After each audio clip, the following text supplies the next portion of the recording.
And we are back. Man, it feels good to be back. We're here at the Panther's Den, and I'm the Dadadpanther. We're talking Marvel's Avengers, and I'm glad that you're here, so let's get into it. Crystal Dynamics went ahead and posted some new information, and we're going to talk about both pieces.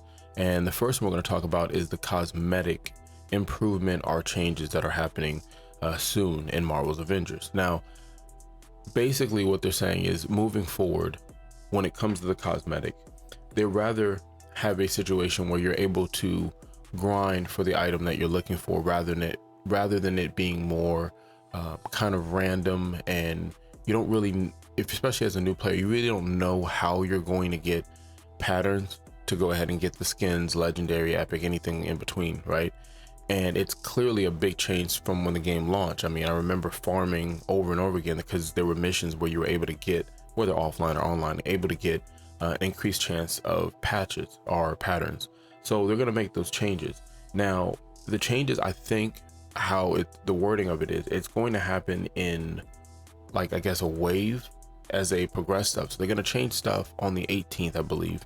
And it's the same day as the next gen patch and Hawkeye and Future Imperfect. So what's going to happen is you're going to, I'm assuming, get credits, and those credits are going to be used at the vendor, and that's how you would go ahead and get patterns. Now, the wording on what they're saying is as if there's maybe 2 or 3 other waves that connect to this, meaning at some point there's going to be an update and you'll work to get some type of units or credits. You'll go to a vendor, and that'll be method 1 to get patterns, right? Then there'll be another way. And the other way, they said they want you to have a key goal to know what you're grinding for. And the only thing I can think of for something like that, whether they do something like a challenge card, community challenge could be another way. Putting it on an actual, like for instance, when you're doing the mission like Bad Blood, it shows on there that you have an opportunity to get the pattern. And so you replay that mission to get the pattern to drop. Or maybe some type of farming method where they're like, hey, listen, we're actually starting to do some farming maps, or at least make it clearer how to farm. And so you'll see a certain region, and if you do enough missions in that region, you'll get a chance to drop that pattern. But when they say grind to a certain pattern, it leads me to believe that it won't just be the word or the situation of a skin. It would be you're trying to get Hawkeye's blah blah blah skin, or you're just trying to get a certain character skin. If that is the case, man, what could you do? Maybe when the marketplace resets, so does certain maps reset on the pattern. So you'll look at some maps, some missions, maybe missions they have data on that people aren't playing because they're longer, they don't have as many loot boxes. So you make those missions have like Black Widow's, blah blah blah outfit, or a chance to get Black Widow, patterns. So now you've created more content in a way with the content you already had by having people play those missions they normally wouldn't play, but they're playing them because you're going to get a drop on something. So that's going to be interesting. It's a good quality of life for players. It's not something that new players are necessarily going to know, but it is a good look for players who are trying to get more patterns. Now before we get into the meat of it, the bigger part that I think is going to get the community talking, man, thank you once again. I think by the time this video hits, we'll be past 150 subscribers. So thank you to the cool cats. Yes, if you subscribe, you're a cool cat, and I really appreciate that, you chilling in the Panther's Den. So let's get into it. So the bigger part that I'm just curious what the community is going to say. Now, right now on Twitter, it's even kill. It's going back and forth. It's nothing too wild or crazy. But the bigger part of the email or the blog post that they did was on the XP rework. And on the XP rework, basically what they're saying is we're noticing people are beating the content faster than we intended, and we need to stop that. And you can take it however you want. You can take it as negative, you can take it as positive, but they're noticing that I give you an example.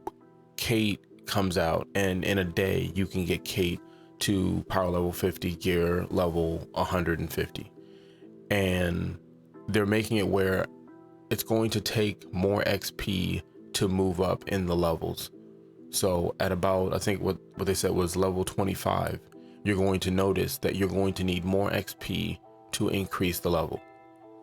That's fine. To me, that's a normal thing that you see in a game like this, that there has to be a slower progression in what you're doing. For them to not realize it now, but to do it now, works with the fact that you're getting new content with a new player. So right now, up until the 18th, you can level up or power level up your characters to level 50, power level 50. If you don't, and here it goes, the 18th comes out, then if your character is at level 25 and moving forward, you need more XP to move that number. Again, this is normal. I don't have a problem with it. I think they did a great job communicating it out in email. I think they did a smart job by communicating, I believe, later in the day. So I told someone in a Discord, like, smoke for the bees, where you didn't have that the community in uproar about it. It was kind of like a lot of people were having dinner and sleeping or waking up on the other side of the world, and this information came out.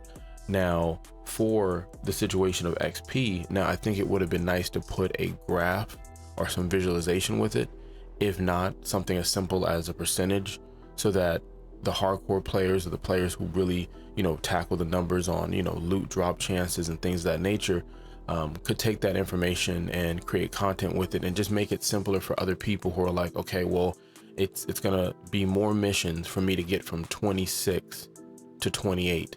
How many more missions? And so we'll be able to get a gauge of exactly how much this is slowing down the progression. Now, some people feel like, hey, look, you're doing this because we're beating your content too fast, and you don't want us to beat the content too fast. I don't think this goes together with it.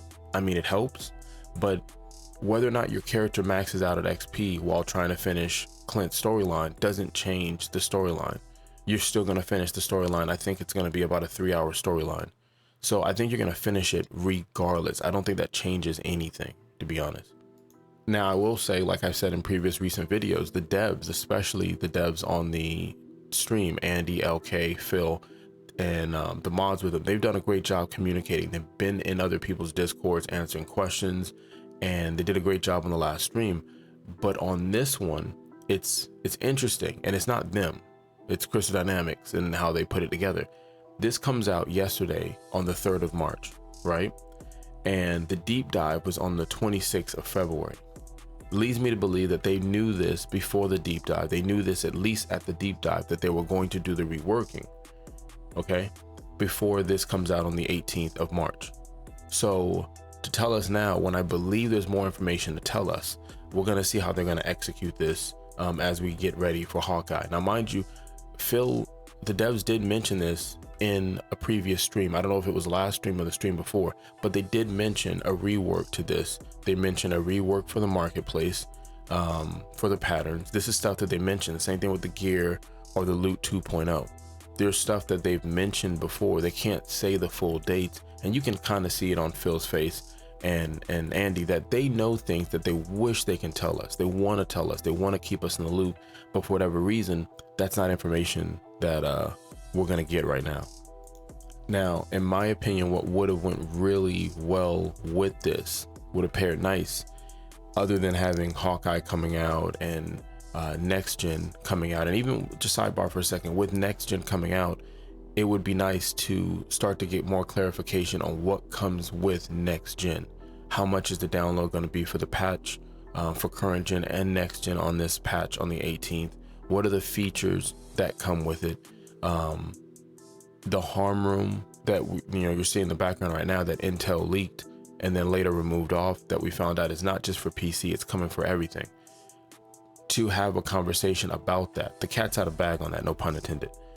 And I think it would be nice if they cleared up that information so that we know what's going on. So the changes for the next gen and the harm room upgrade, that's something they need to talk about. Now, when the devs go ahead and meet up this Friday, I like to think they'll be on the regular schedule Friday, they should hammer these items home. So Crystal Dynamics should be saying, hey, listen, Andy and crew, here, this is what, the talking points that people are asking about the XP rework and the cosmetics. this is the talking point. This is what we're going to do. We do have some visualization for them. Here's the visualizations for the next gen. We're going to talk about those. We're going to post those. And here's the conversation that we're going to have for the harm room. We're going to talk about those and we're going to put that out. Because again, I think on the 12th, you have a guest who helped do animation and design on Hawkeye. So I think if they continue to put out information, though the date on this is so-so, it's still good communication that we weren't having in the past. Then I think if the devs finish it home on Friday and communicate this and answer the questions that are now building up with this new information, complementing each other, I think we're moving in the right direction as far as communication. Now, don't get me wrong, the devs don't owe anybody anything. Some companies just run how they want to run. The reason why I say a lot of times the dev streams and the deep dives need to be informative and fun. That's just kind of what television is. That's what streaming is. If you're not really getting those two things out of a program, you're not going to watch it. But it's also a testament of the quality of life or the state of the game. If the game was running or playing a certain way with certain features and things of that nature, then you can honestly have a really chill dev stream and you don't have to give information because you're already communicating and giving that information.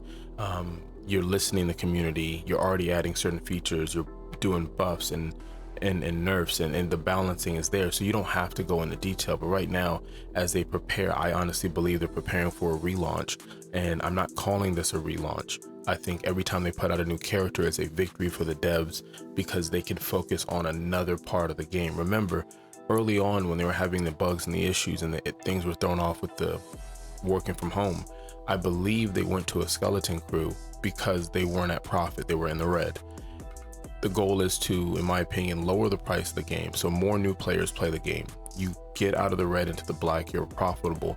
Now you can hire more devs. In the meantime, the devs that are working right now are working on fixing the bugs, the quality of life, and then they start moving to certain contents and getting that corrected. So I think once Hawkeye is finished, once any nerfs or buffs, which doesn't happen often in this game, but any bugs for sure are taken care of, they're going to move to the next thing, which is great for us. I also think a lot of the devs are working on Spider-Man. Miller already said that in the patch that we currently have right now, they've added a bunch of branches that are able to be used. Think about how Black Widow gets around. So they added those, and you also have the 4 emotes that I mentioned in a previous video. So I wouldn't be surprised if Spider-Man comes out at a different timeline that has nothing to do with the continuation of the main story. Phil has mentioned that before, that heroes and villains don't necessarily have to coexist and come out at the same time.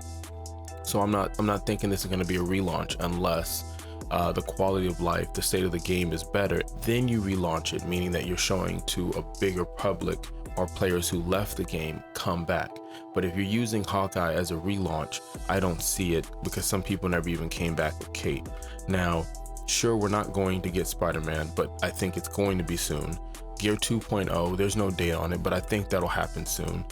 But it would be nice if they had known bug lists so that we're able to see that they know the bugs that are happening and they're working on it, versus just saying we have bugs that we know about and we're working on it. Now, the saying goes, a spoonful of sugar makes the medicine go down.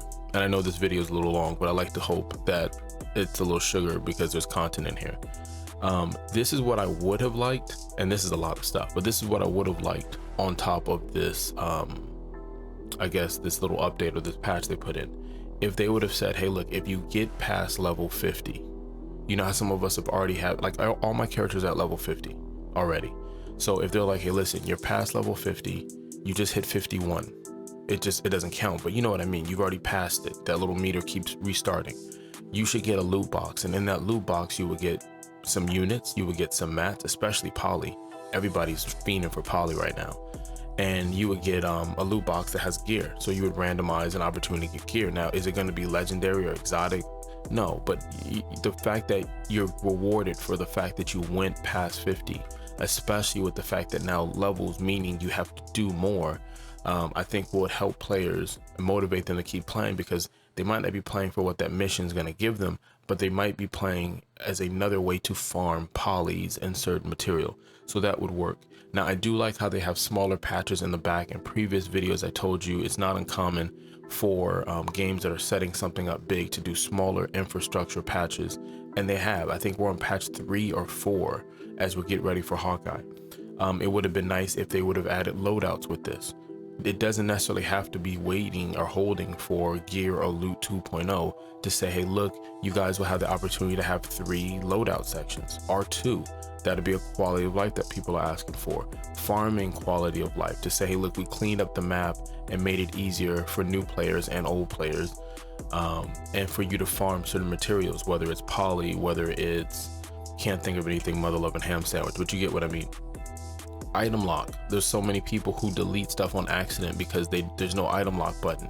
It would be awesome to be able to lock an item or move an item to your locker and back and forth seamlessly instead of having to back out of the menu when you're in the hangar. Hardcore players should be all right with the transitions and things that are happening because they're already at 50. Like, I don't see them having a situation where they're like, this isn't right. But if they would have added this stuff to it, now whether we get Super Adaptoid coming, it would be nice again for this to have more things attached to it, not just the 2 new informations that were given, but Next-gen and Hawkeye when he comes out, replaying the campaign. That'd be a nice thing. So as far as in closing, they did some stuff with the XP, and how I put it in one of the discords is, picture you going for brunch and you're loving some pancakes, and they give you endless mimosas, right? Who doesn't want alcoholic beverages for free? And you come back next week and you're like, hey, we would like more of those drinks and more of those pancakes. And what do? They tell you, sure, but there's a 4-drink limit now. They just realized everybody was getting saucy and they can't deal with that. And it was costing them some money, so they made some adjustments, but you still feel nice after 4. So once again, you could have been anywhere in the world, you're here. We did over 205 videos since October. Thank you for the cool cats who are hitting the subscription button. Until next time, Kalika Lika Loud.